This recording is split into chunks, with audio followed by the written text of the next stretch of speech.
नमस्कार।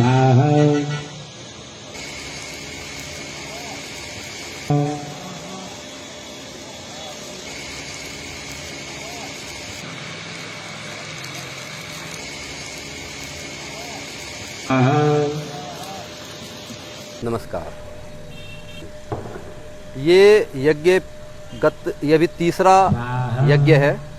ये दिल्ली एनसीआर का तीसरा माँ बगलामुखी का महायज्ञ है। इस बार इसमें 11.25 लाख आहुतियाँ दी जा रही हैं और इसी क्रम में इसको हर वर्ष इसको बढ़ाया जाएगा। सबकी सुख शांति के लिए, समृद्धि की कामना के साथ में ये यज्ञ किया जाता है। हमारे साथ में आचार्य सूर्यांश जी हैं, जो इसके मुख्य यज्ञाचार्य जी हैं, जो यज्ञ का जो मंत्र उच्चार, यज्ञ की जो प्रक्रिया, जो कर्मकांड की जो व्यवस्था है, वो सब कुछ यज्ञाचार्य सूर्यांश जी देख रहे हैं। तो कितने लोग यहाँ पे आने की, मतलब आप कहते हैं कितने, सुबह से अब तक कितने लोग आ जाते हैं? काफ़ी सारे लोग आ रहे हैं। लोग अपनी अपनी क्षमता के अनुसार आहुतियाँ देते हैं, उसके हिसाब से फिर वो चले जाते हैं। तो अगर हम लोग बोलें, मुझे लग रहा है कि कम से कम 700 से 800 लोग आए होंगे। 700 से 800 लोग दिन भर में हो चुके हैं, जो आ चुके हैं अपने। स्वामी जी नमस्कार। जी नमस्कार। स्वामी जी, जैसे कि ये आज के युग में लोग बाग धर्म को भूलते जा रहे हैं, और आप शर्मा जी और आपके यहाँ से लोगों को फ़ायदा मिल रहा है, इसके बारे में आप क्या कहना चाहेंगे? और सोसाइटी के कितने लोग या और कितने लोग बढ़ चढ़ के इसमें आ रहे हैं? देखिए, हमारे सनातन धर्म में एक परंपरा रही है यज्ञ की, क्योंकि वेद में भी लिखा है यज्ञो वही श्रेष्ठतम कर्म। यज्ञ से श्रेष्ठ कोई कर्म नहीं होता है।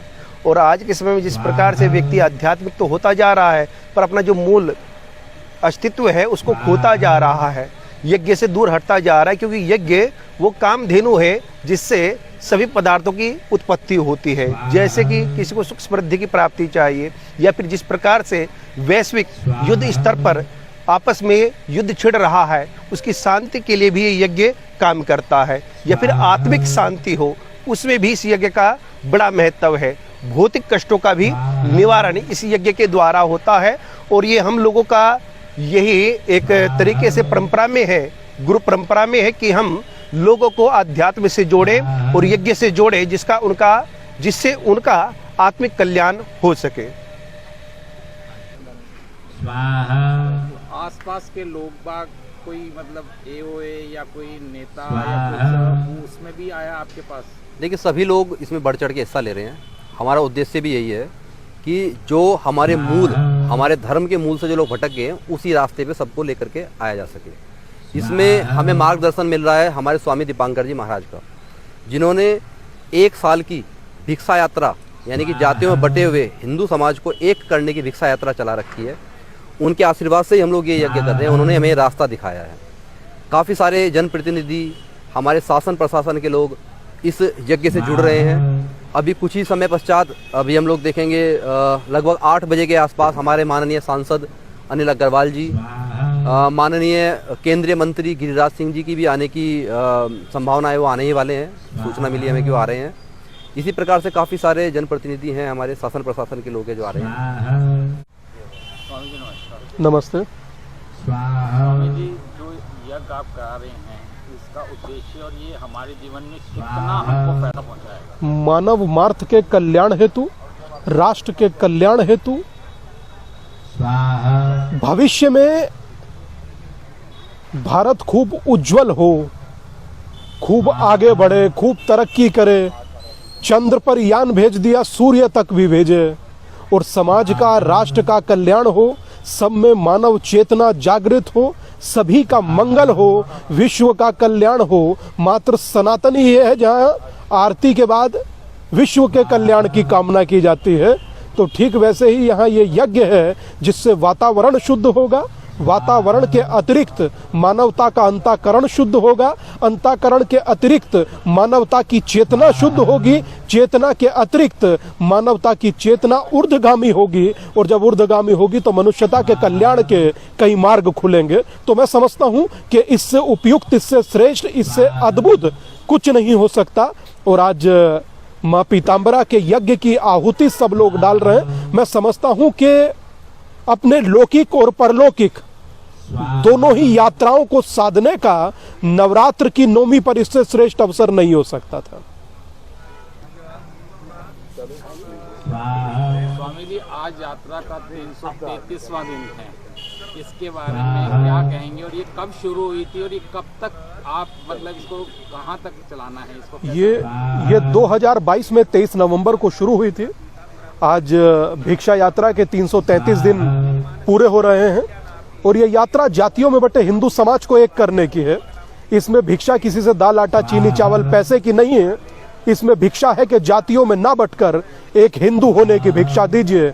और आज मैं समझता हूं कि हम यहाँ जब यात्रा करेंगे तो उसमें अन्य लोग भी होंगे और संदेश और बड़ा होगा समाज के लिए कि भविष्य में भारत में भी हर गली नुक्कड़ या ये कहूं कि अधिकांश जगह हमास है, उस हमास से डटकर चुनौती या भविष्य में चुनौतियां ना मिले उसके लिए एक रहें, नेक रहें और सोनामी के जैसे वेग रहें। मैं समझता हूं कि पूर्व से लेकर आज तक सियासत जातियों में बांटती आई है, मगर सनातन सबको जोड़ता है, धर्म सबको जोड़ता है और किसी धर्म ग्रंथ में जाति का जिक्र नहीं तो जातियों में हिंदुओं को बांटा क्यों जाता है।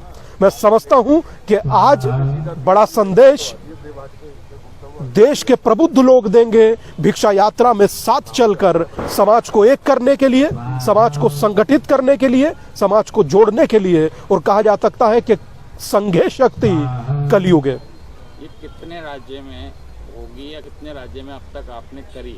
ये 3 राज्यों में उत्तर प्रदेश के अतिरिक्त हो चुकी है, परंतु ये है पश्चिमी उत्तर प्रदेश के लिए ही।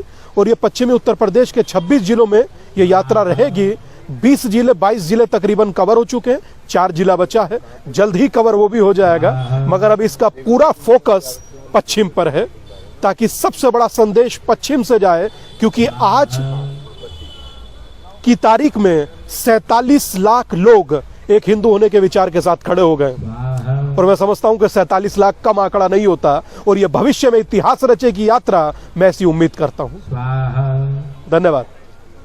आज हम सब लोग यहाँ एकत्रित हैं, जिसके पीछे का मुख्य कारण है कि सनातन एक है, सनातन यूनाइट है, सनातन संगठित है भविष्य की चुनौतियों का सामना करने के लिए और अपने आप को पथ प्रशस्त करने के लिए कि ना तो जातियों में सनातन बटा है और ना सनातन बटेगा।